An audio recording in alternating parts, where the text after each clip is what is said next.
ಬಂಟ್ವಾಳ ಪುರಸಭೆಯ ಮಾಸಿಕ ಸಾಮಾನ್ಯ ಸಭೆ ಪುರಸಭಾ ಅಧ್ಯಕ್ಷ ವಾಸು ಪೂಜಾರಿ ಅವರ ಅಧ್ಯಕ್ಷತೆಯಲ್ಲಿ ಪುರಸಭೆಯ ಸಭಾಂಗಣದಲ್ಲಿ ನಡೆಯಿತು. ಪುರಸಭೆ ವ್ಯಾಪ್ತಿಯ ಯಾವುದೊಂದು ಮನೆಗೂ ಕೂಡ 24x7 ಯೋಜನೆಯಡಿಯಲ್ಲಿ ಕುಡಿಯುವ ನೀರಿನ ಸರಬರಾಜು ಆಗುತ್ತಿಲ್ಲ ಎಂಬ ಆರೋಪ ಸಭೆಯಲ್ಲಿ ಸರ್ವ ಸದಸ್ಯರ ಬಾಯಲ್ಲಿ ಕೇಳಿಬಂತು.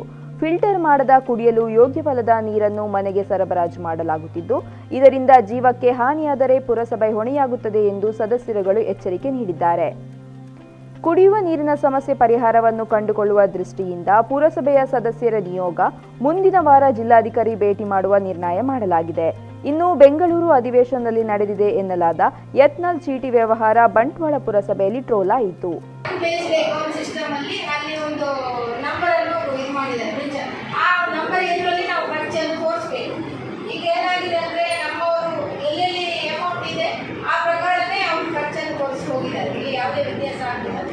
ಒಂದು ಈ ಥರ ಉಂಟು. ಇದು ಬೋರ್ವೆಲ್ ಸಿಸ್ಟಮ್ ಇನ್ಸ್ಟಾಲ್ ಆಗಿದ್ದಾನೆ.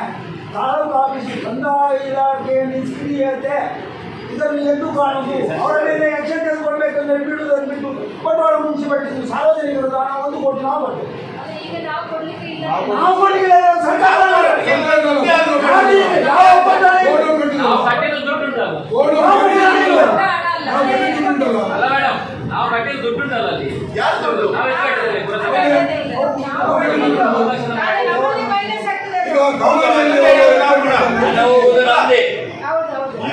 ನೀವು ಕೂಡ ಕೊಡ್ತೀರಾ ಮೇಡಮ್? ಕಾರ್ಪೊರೇಷನ್ ಅಲ್ಲಿ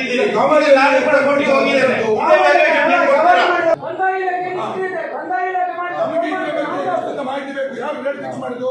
ಎಸಿಯಾ, ಬಿಸಿಯಾ, ತಹಸೀಲ್ದಾರ್ ಎಲ್ಲರದ್ದು ಬರಲಿ ಮಾಹಿತಿ. ಎಲ್ಲರೂ ಕಲಿ